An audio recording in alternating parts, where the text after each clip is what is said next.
This is the Whole Care Network.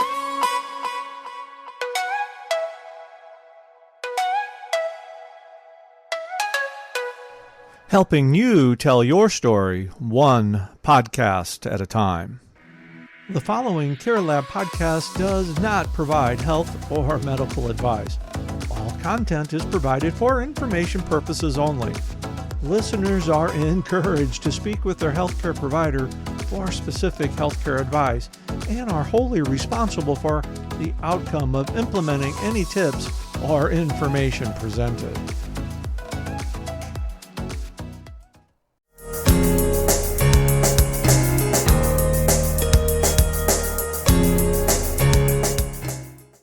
It's CareLab Day. Hi, everybody. Hi, welcome to CareLab. Yay. Here we are. We are here. I'm super excited that we're here today. We have an awesome guest in Carole Silvoy. I'm so sorry. Yeah. Carole Silvoy. And before we jump into it, thank you everybody for tuning in. Make sure you download this podcast so that more people can know about it and you can have access to it, whether you're online or not. And so let's jump into it. Welcome, Carole. I want to tell the people a little bit about you so that they know how awesome you are as a former ASL interpreter. Mm-hmm. And after many encounters with death and dying, she learned that she can companion people before, during, and after times of great transition in life. And that is actually a calling, which I love.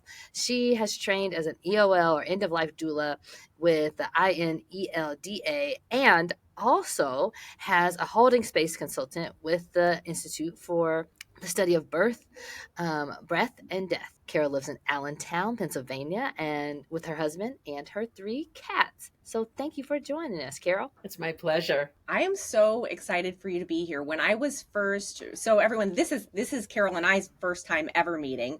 And when I was reading your bio and I saw that it started with ASL interpreter, I was like, yes. Before we even started recording today, I was saying, I love interpreters in the healthcare world. Honestly, I think that interpreters make the world go round, because if you have ever tried to provide healthcare or just probably any level of service or something with someone where complex communication is required and there is a language barrier, it's actually impossible to do without someone who's really, really skilled. And not just anyone can do it. It can't just be like, oh, I speak this language and you speak this language. It's also like you have to have a really technical understanding of where both sides are coming from. And it is such a skill. Because people think, oh, you're interpreting for the deaf person. No, I'm interpreting for you. You're completely clueless when it comes to sign language. Totally. So I'm sort of like the glue that makes the conversation actually flow. Yeah, and it takes so much skill. So first of all, we're not actually here to talk about that, but thank you for being an interpreter for so long. It was a wonderful experience. I'm retired now, but that's okay. So before we get started talking about all of the wonderful things you do in your experience and how that relates to caregiving, though, we do have an icebreaker question for you. We always like to start that way to kind of get to know our guests a little bit better. And just so you know, you have to go first. So you get no chance to prepare for this at all because we're mean. So welcome to CareLab, and welcome. No pressure. Yeah, right. No pressure at all. No sweat. So this is a fun one today, though, I think. So if you didn't do what you do now, or like what you have chosen as your career path, if you didn't do that and you had to do something totally different, what would that other thing be, or what would it have been? I completely know the answer.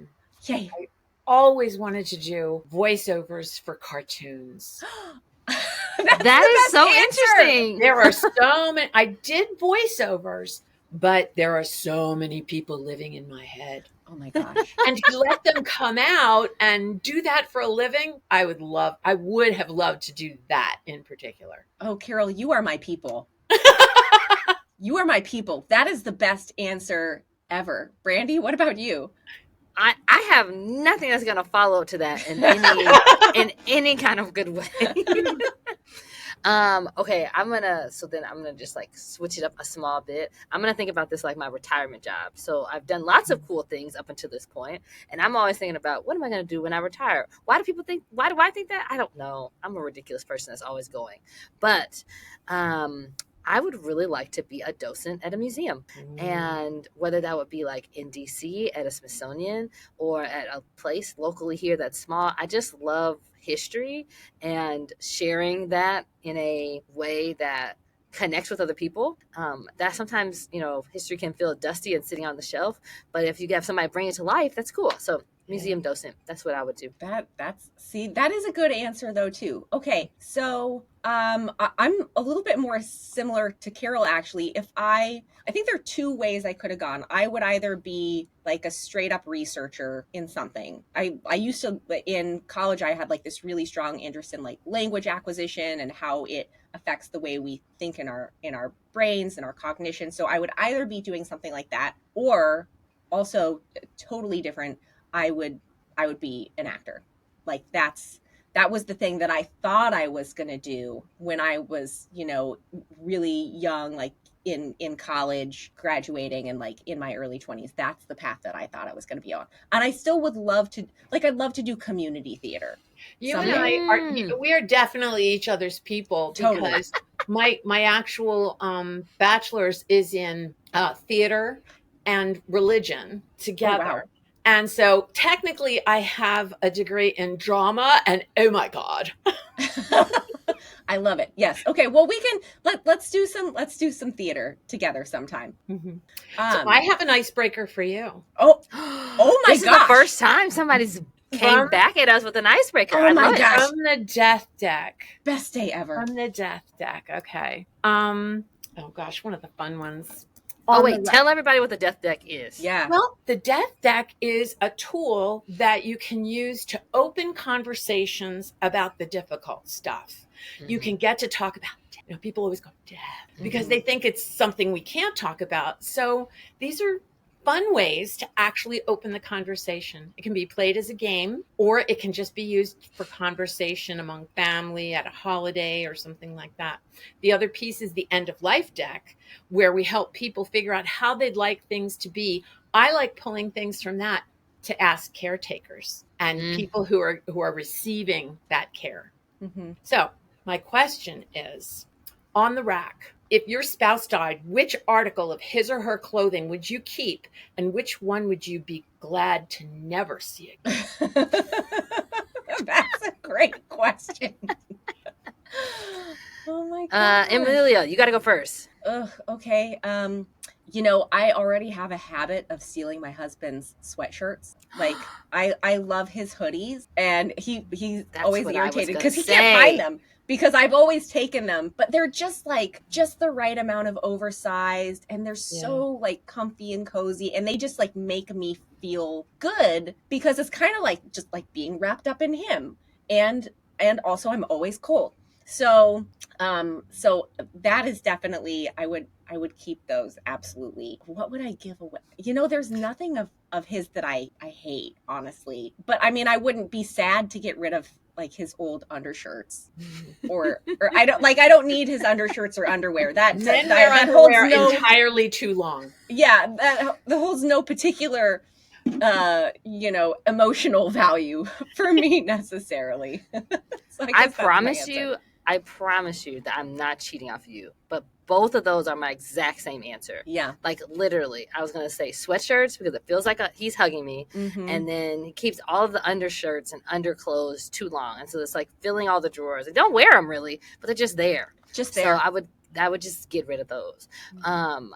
So yeah, the exact literal The other answer. kind of question that comes up in the death deck is 3 pieces to answer. My personal belief about hospice is A, it's a hope crusher causing too much focus on the end of life.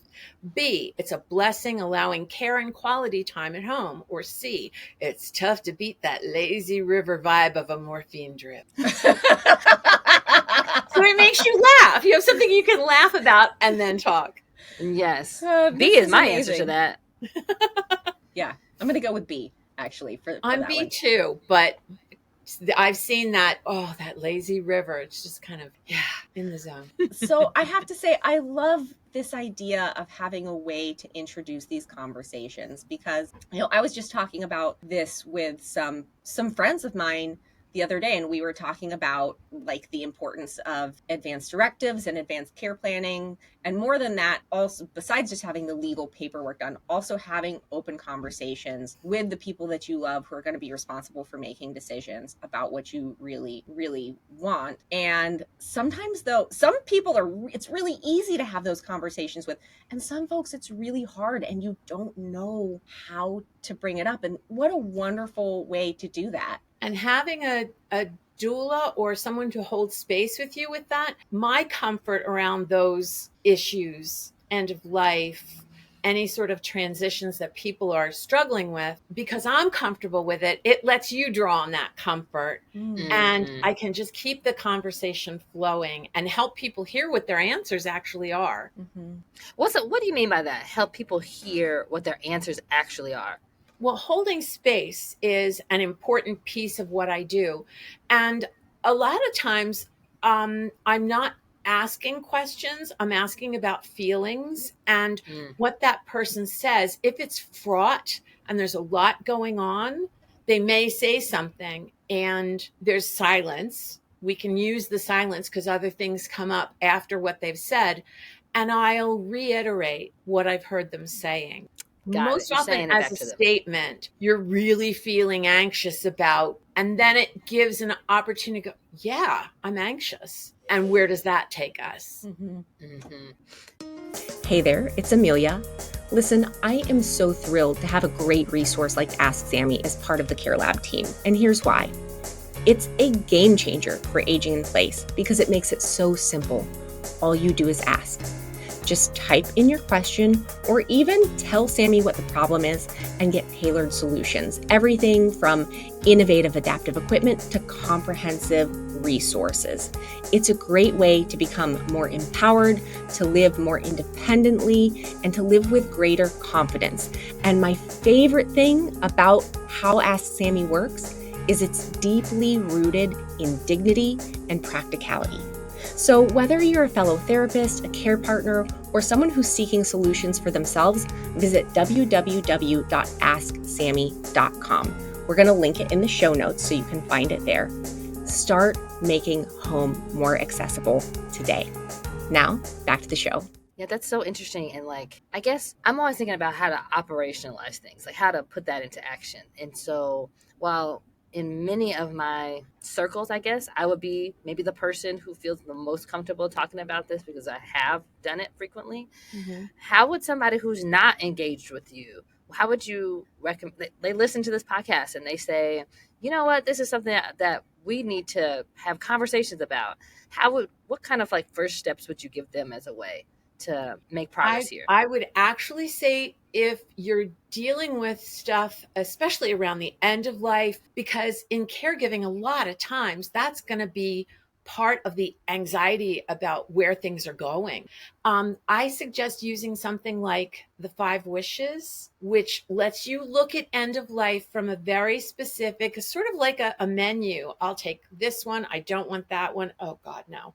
And using that to look at not just the legal and not just the medical, but the emotional and the spiritual and how you want to be remembered. That I think is a great tool for that. Can you talk a little bit more about that? Because I've never heard it framed in that way before. But again, I think that the way that you're providing sort of scaffolding for these conversations is really, really helpful and unique as well. What I like about what I do is that it's not my job to fix anything. A doula doesn't come in to fix anything. We don't recommend, we don't do things for you or tell you what to do. We help you find what it is. We give you a framework to hang things on. I love the scaffolding idea.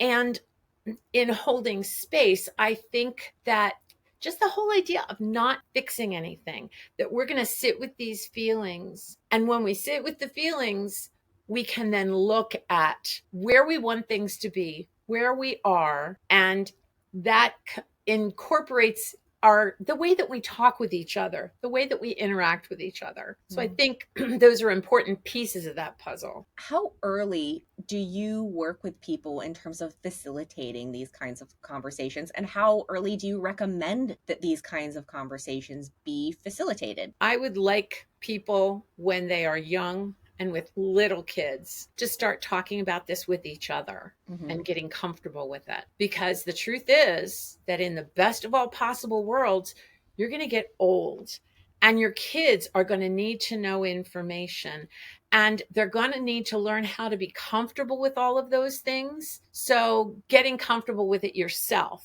That's my dream of people actually getting comfortable with this, talking about it, getting things set up the way that they need to be, because so many of us just put it off and put it off and put it off. And I think sometimes I get called in when people have gotten a terminal diagnosis and this all of a sudden becomes a reality. Having a doula to talk with and to hold space with that helps you navigate. I'm a companion. I walk with people. And often that will start with something like a terminal diagnosis.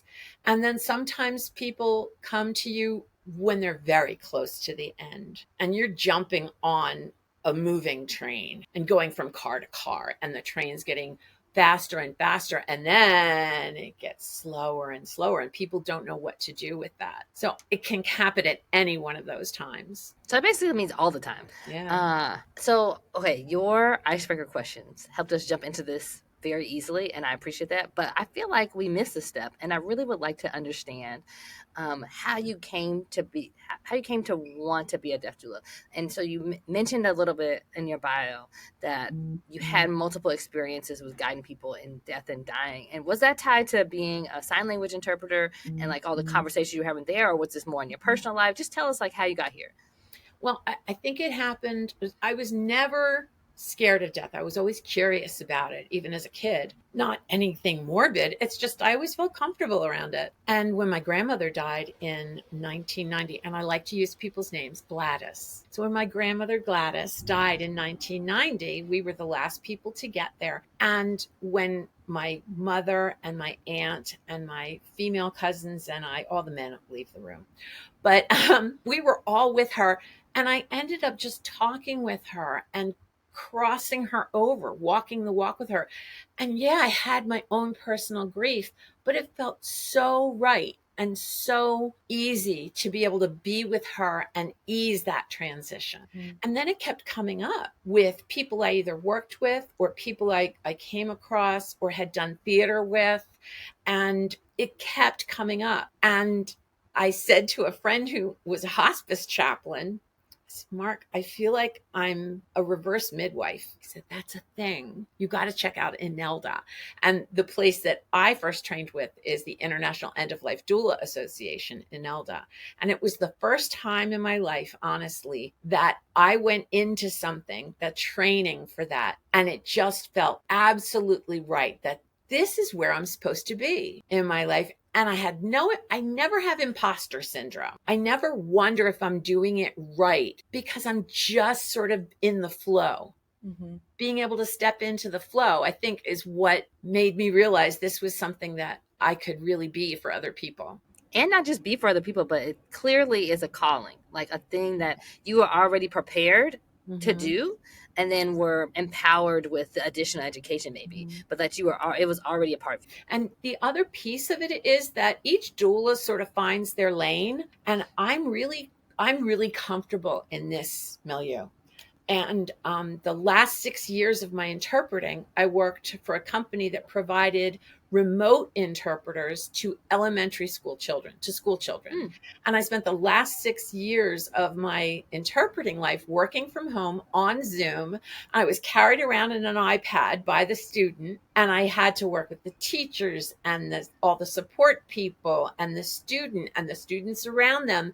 And I loved working this way. And now I find that working with caregivers and people who are receiving care, I'm very drawn to the people who are away from that, but really draw on the heart of the person receiving the care and on the caregiver. And they're so focused on the physical center of care that the sibling who lives in California or the sister who's disabled and elderly and can't travel and be there, how do they deal with this stuff? How do we keep them incorporated in what goes on? And I'm able to work with them remotely and hold space with that. I'm so glad that you brought that up, because that's a question that I wanted to ask. You know, we think of these ideal situations where everyone can be in the same physical space, sit around the table together and have this kind of intimate conversation. But the reality of our world is actually that more and more, that's not really possible. I mean, I think about my own family, and I have siblings all over the country, and my parents live in 2 different states. And as I think about, you know, as we all get older, these end of life issues and conversations, they're just more likely to happen. They will happen eventually, right? And we're getting closer to those times. So how are we going to deal with this in a way that makes everyone feel included and respected, and like there's dignity for everyone, and also so the people who maybe are physically there actually dealing with what's happening in that actual physical space, so they don't feel abandoned and they can like feel it's all on their heard, shoulders and too. like they don't have to listen to everybody else and try and fix it up for all of them too. Yeah. And I think creating safe space is more valuable than people realize. And being able to sit down with somebody, if you're in a really stressed caregiving situation, and sit down with somebody who's going to listen and listen deeply with no other things going on. We're not trying to solve. We're not trying to move anything forward. And to sit and let the silence happen and let that be a safe place. And in the silence, it's comfortable and it lets other things come up. And then that becomes something that you've dealt with. And you don't have to keep walking in that space, but having that space is a luxury for most people. Okay, I have like an out of the box question. So Emilia asked this very key question about where do we plug in conversations with a doula or conversations about death and dying? And you basically said all the time, any time, any season of life. If you got to remake our society or wave a wand and have it be different, how would you want for doulas, death doulas, to be weaved into our society? And by that, I mean, like, I go see a doctor, I use my health insurance, there's this process, we go through these steps, and we end up with an outcome, right? But it feels like doulas are not new, but also not incorporated into any particular flow. It doesn't like automatically happen when you go to a funeral home. It doesn't automatically happen when you do an estate plan. Like, there's just like no automatic trigger for using a death doula. Where would you want that to be in our society? The first thing that comes to mind, I think, is the most important. Medicare needs to cover this. Medical insurance needs to cover this. And I think having it become something that people see as comfort as they walk this walk and after through this major life transition, wherever you are in that transition, to recognize that there are people who specifically walk that with you. I think that would be something that I'd love to see be more familiar in our society, more accepted in our society and in our medical situations and our end-of-life situations, and welcomed. Something that people end up finding and welcoming, and afterwards are able to say to other people, this was so much better for me than I thought it would be because I had this person walking with me. CareLab listener, I have a question for you. If someone you love needed a caregiver, what qualities would you want that caregiver to have? You probably want them to be reliable, trustworthy, kind, maybe just a generally dependable and good person, right? Second question, would you also want them to be trained? I'm gonna guess the answer is a definite yes. Okay, third and final question for you. Do you think it matters who gives that training? Like, is it cool if it's just in your body, or would you want that person to be qualified expert? Assuming you do, in fact, love this person who needs a caregiver, you probably want the expert, right? Well, that's what Higher Standards Caregiver Training does. Higher Standards Caregiver Training provides 100% occupational therapist-led training for caregivers. Caregivers get taught everything from gold standard foundational skills for transfers and daily living tasks, all the way up to how to deal with specific diseases and injuries. And most importantly, they are taught all of these things in a way that is practical and enhances the participation of the person who needs the care. And it actually protects the safety of everybody involved. Why? Because everyone deserves a higher standard. For a course for individuals or learning about training for care for organizations, find that information at higherstandardscaregivertraining.com. Can I piggyback on that just a little bit to kind of reiterate why I think that point was so important about why payers should cover this kind of service and how important it is. We're talking about quality of life, quality of transition, and that of course is like top of the food chain. That's the most important thing. But payers are thinking about money, right? That's the number one that payers return on investment. ROI. What's the ROI? Is dying. They're going to be gone soon. Yeah. And then one of the other topics that we have talked about here on CareLab, and that is a huge, big topic of conversation often in the medical community, is, what end of life, quality of life looks like, especially when it comes to life-sustaining measures, and what is, what's appropriate to do versus what is maybe not actually helping someone have their best quality of life to the end of their life, right? So like these are big topics of conversation. How much money do we think we save? And again, I'm not trying to be, I don't think that money is the most important thing here, but let's face it, like money is how our healthcare system works. That is what we prioritize in our healthcare system. So we have to make a money argument if we're gonna get these kinds of services. How much money would we save if we had folks who were able to help facilitate these conversations and increase people's comfort with the process, and this idea of having a good quality of life / quality of death all the way through that transition, right? Because one of the we spend most of our healthcare dollars, right? Is it in the first 2 weeks of life and the last 2 weeks of life? Yep. So just like thinking about that, if we could help people transition. That in a direction that really feeds into CareLab is if we were supporting caregivers, and caregivers are usually people who are also working and are pulled in all these directions. My friend Mim will be talking with you, I understand. And from her, I've learned that $50 billion a year is lost in American business by people having to leave work or not being able to take care of the things that they need to take care of because they're pulled in this other direction and they don't have support as caregivers. Yeah. So if you have people that are walking that with you, and that's something we see as an investment in that person, they feel valued as an employee, as someone who does what they do well and also has to do this other thing, honoring that they have to do this other thing and creating support for it. There's a huge return on investment because that person stays with the company and that person has less pulling on them anxiety wise and caregiving wise than they do when they're trying to keep it all going and juggling all those balls and maybe quitting because they can't do it all. And that takes priority. It allows for balance. And there's a huge return on investment when we invest in how we care about people, how we care for people, and how we prepare for the end of life and making it a good death when we can. So just in case somebody didn't catch that, in dollars and cents, literally, if you think about one caregiver, if they can continue to work, they continue to make money, they continue to pay into the tax system, and then they also care for their person probably longer because they're supported and they can keep them at home,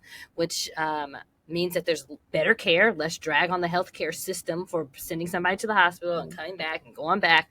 And then if they don't get that support and quit, not only are they not producing for the American economy, but they also might be ending up needing support and being on a social service program because they don't have a job anymore because they care about caring for their person.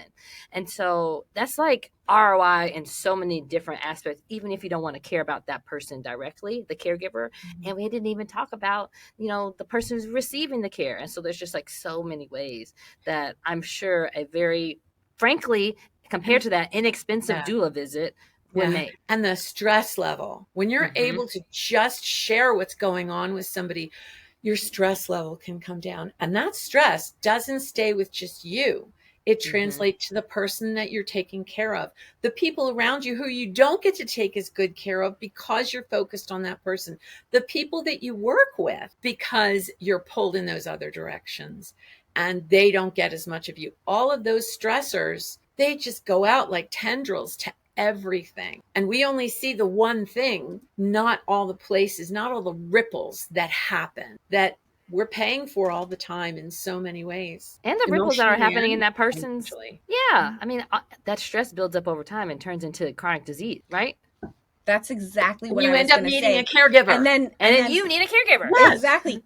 People who are caring for other people are more likely to have chronic medical conditions. They're more likely to have other diseases and develop their own disabilities because they don't take care of themselves, because they don't have we only have so much energy to give. And if you're giving all of your energy to someone else and nothing else is pouring energy back into you, well, guess what? We get sick. And I like to help people look at, I don't have time for that. Self-care, self-focus, so that I'm doing the best that I can for myself. And we'll say, no, I can't do that. I don't have time for that. Switch that and say, it's not a priority. And looking at, yeah, if I can't take care of this person, if I get sick, yeah, taking care of myself and being good to myself is a priority because it lets me do all the other things. It's not selfish, it's required.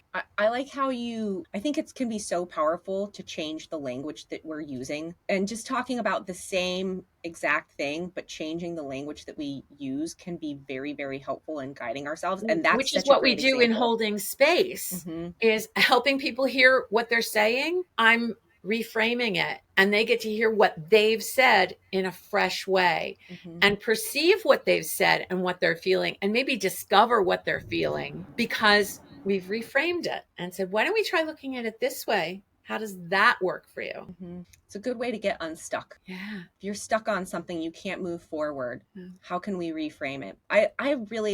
I'm enjoying this conversation so much. I can only imagine how incredibly helpful it is to have a conversation with you or another person who does what you do, where the rubber's really meeting the road and seeing like, okay, we as a family, we've got to talk about these things. And we as doulas are built to focus on things without an agenda. People say, well, how do you do what you do?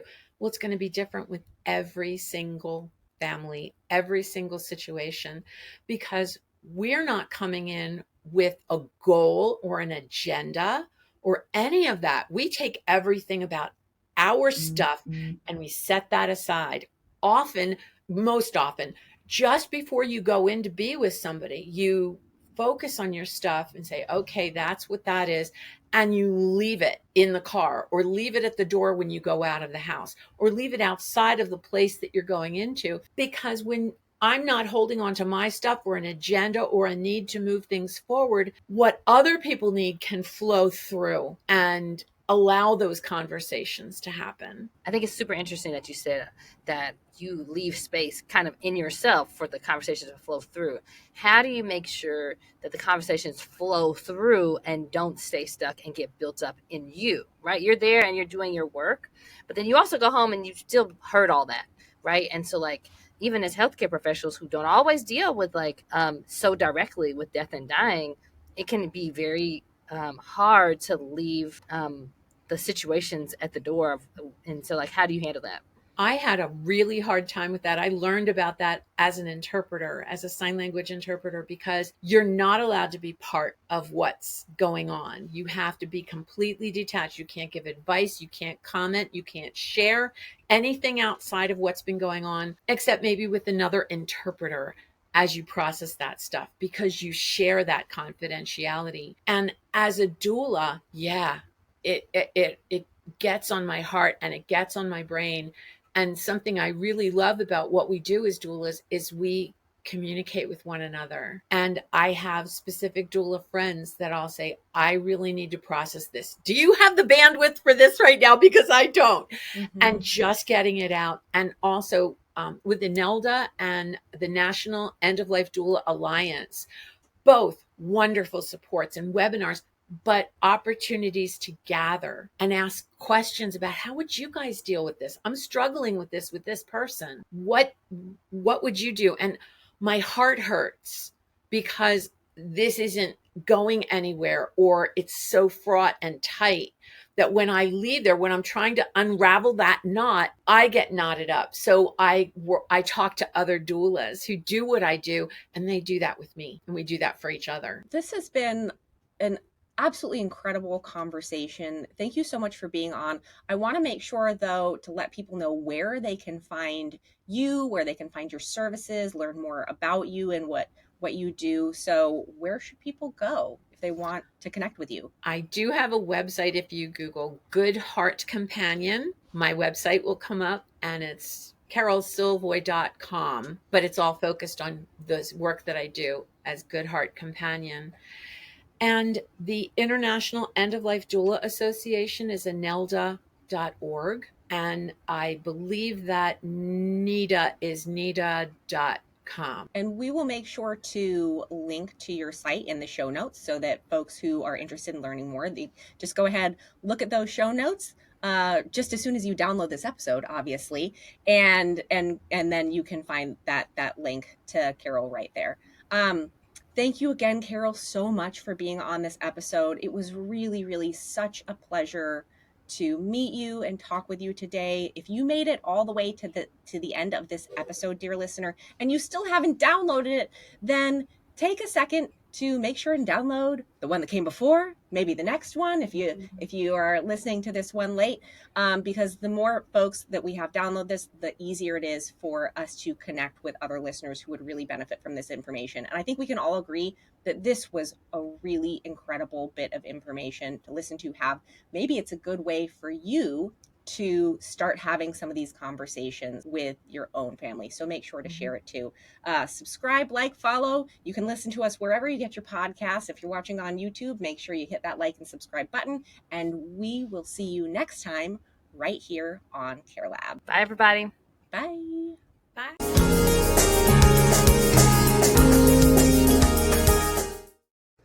This is the Whole Care Network.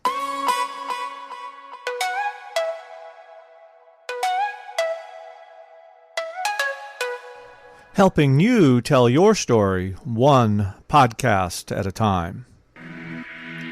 Content presented in the following podcast is for information purposes only. Views and opinions expressed in this podcast are solely those of the host and guest and may not represent the views and opinions of the Whole Care Network. Always consult with your physician for any medical advice, and always consult with your attorney for any legal advice. And thank you for listening to the Whole Care Network.